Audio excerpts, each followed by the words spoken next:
Bonjour, nous allons voir dans ce module 6 comment effectuer une jointure attributaire en QGIS. Plus précisément, ce module va vous permettre de comprendre l'organisation de données dans une table, d'ajouter des données non spatiales à la table d'attributs d'une couche vectorielle et dernièrement de sauvegarder cette jointure dans une nouvelle couche vectorielle. Commençons avec les données tabulaires. Vous avez vu dans le module 5 qu'une couche vectorielle est constituée d'entités qui ont une géométrie en forme de points, lignes ou polygones. Un attribut est une information descriptive qui caractérise ces entités spatiales. Ces informations descriptives sont organisées dans la forme d'une table d'attributs. Chaque ligne correspond à une entité spatiale individuelle et chaque colonne, ce qu'on appelle un champ, correspond à un attribut. Ces informations permettent de faire de nombreuses manipulations. Chaque champ ne peut correspondre à qu'un type d'information. Les principaux types de champs sont le texte, c'est-à-dire des caractères, des nombres ou bien entiers ou décimales. C'est aussi possible d'avoir des champs de date, de l'heure et le champ boolean qui ne peut que avoir ou bien la valeur vraie ou bien la valeur faux. Allons voir cela en QGIS. Nous allons ouvrir en premier la table d'attributs de la couche des centres de santé, ici appelée Facilities, en cliquant sur l'icône Table d'attributs. Ici, nous pouvons voir une ligne par entité spatiale et une colonne par attribut, par exemple le champ Name, qui permet de connaître le nom de chaque centre de santé. Chaque attribut correspond à une variable différente. Nous pouvons aussi voir dans la table d'attributs qu'il y a 601 centres de santé, ce qui correspond aux 601 lignes dans la table. L'information sur le type de champ se trouve dans les propriétés de la couche. Clique droit sur la couche et elle est dans Propriétés ou sinon double-clic. Allez dans l'onglet Champs. Ici, nous pouvons voir que tous les champs sont string, c'est-à-dire du texte. Des tables de données non spatiales peuvent également être ajoutées dans QGIS. Comme pour les données spatiales, ces données non spatiales, une fois chargées, seront listées dans le panneau couche. Étant non spatiales par contre, ça ne sera pas possible d'interagir avec elles dans la zone d'affichage. De nombreux formats de tables sont supportés par QGIS, incluant les tables supportées par OGR. Afin de pouvoir ouvrir correctement ces données en QGIS, il est indispensable de vérifier que les données tabulaires sont formatées correctement. Si les données contiennent des décimales, le séparateur des décimales doit être le point et pas la virgule. Il faut aussi formater les colonnes afin que leur contenu corresponde à leur format annoncé. Et il est essentiel qu'uniquement la première ligne de cellule contienne les titres des colonnes de données. Une extension utile pour traiter rapidement les données tabulaires est Spreadsheet Layers.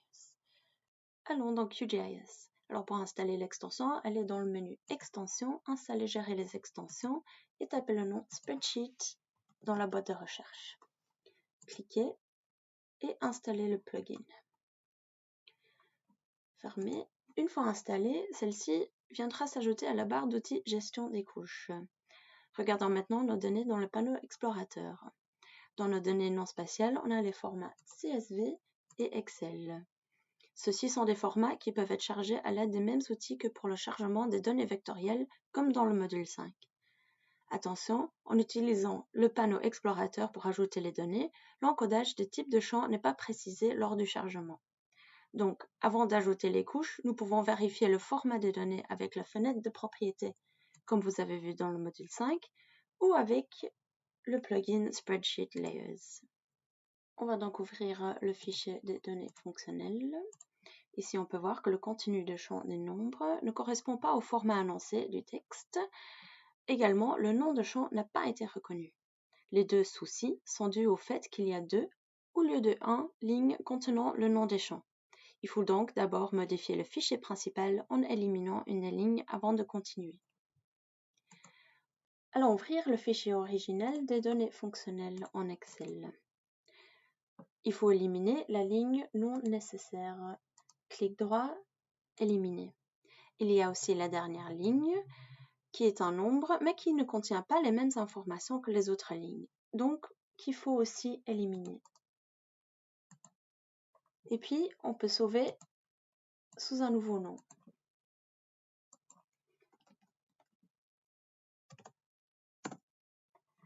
Et fermer. Ouvrons le nouveau fichier avec Spreadsheet Layers. Maintenant, on peut voir que le type de champ est reconnu et également le titre de champ. La couche est maintenant prête à être ajoutée au projet QGIS. Dans le cas que le type de champ a été mal reconnu, on pourrait redéfinir le type de chaque champ ici, mais ceci n'est pas nécessaire maintenant. OK. Pour les fichiers de texte délimités, par exemple les CSV, il existe également l'outil Ajouter une couche de texte délimitée. Nous pouvons lier les données non spatiales à des géométries. L'intérêt de l'ajout de données non spatiales est la possibilité de pouvoir les joindre à une couche vectorielle afin d'enrichir les informations attributaires et d'en analyser spatialement différents aspects. Pour cela, il faut créer un lien, une jointure, entre la table de données non spatiale et la couche vectorielle. Pour pouvoir joindre les deux couches, il faut avoir, dans la couche spatiale, un identifiant qui est unique pour chaque entité, car c'est sur base de ceci que la jointure se fait.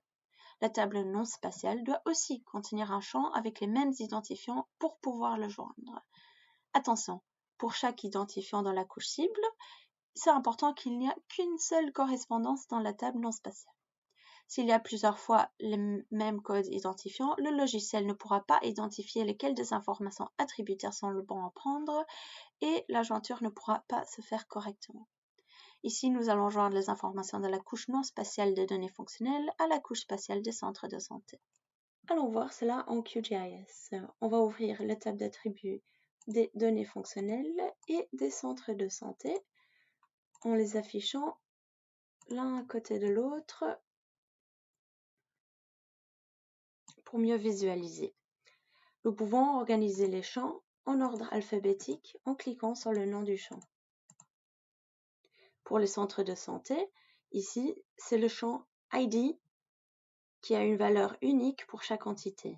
Pour les données fonctionnelles, on peut identifier que le champ NameLabel contient les mêmes identifiants. On peut constater qu'il y a plus d'entités dans la table non spatiale. Ça veut dire qu'elle contient aussi des informations pour des entités qui n'ont pas d'informations spatiales et donc qui ne se trouvent pas dans la couche vectorielle. Cette information, du coup, ne pourra pas être jointe. Nous pouvons maintenant effectuer la jointure en spécifiant les champs concernés et un préfixe court pour les champs ajoutés. Une fois la jointure faite, les champs additionnels s'afficheront dans la table d'attributs de la couche vectorielle. Attention, ces données ne sont pas enregistrées d'une manière permanente dans la couche. Allons voir cela en QGIS. Il faut aller dans les propriétés de la couche auquel on voudrait ajouter des informations, c'est-à-dire la couche spatiale Facilities. Clique droit sur la couche, elle est dans les propriétés et cliquez sur l'onglet Jointure. Clique sur le croix vert pour ajouter une jointure. Nous voulons ajouter des informations de la couche non spatiale données fonctionnelles en utilisant la colonne identifiée NameLabel à joindre avec le champ d'identifiant unique ID de la couche cible. On peut maintenant choisir les champs qu'on voudrait joindre à la table attributaire. Ici, on va prendre les 3 champs concernant l'information de population. Il faut faire attention à ne pas ajouter des champs qui existent déjà. Par exemple, l'information contenue dans le champ NameLabel existe déjà dans le champ ID de la couche spatiale. Finalement, c'est mieux de personnaliser le nom du champ à un préfixe réduit pour ne pas avoir de nom de champ trop long.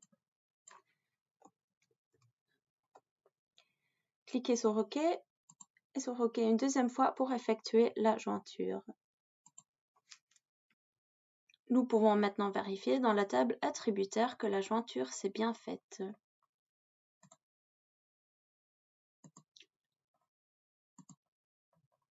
On peut voir que les 3 derniers champs dans la table attributaire correspondent aux 3 champs ajoutés avec le préfixe df.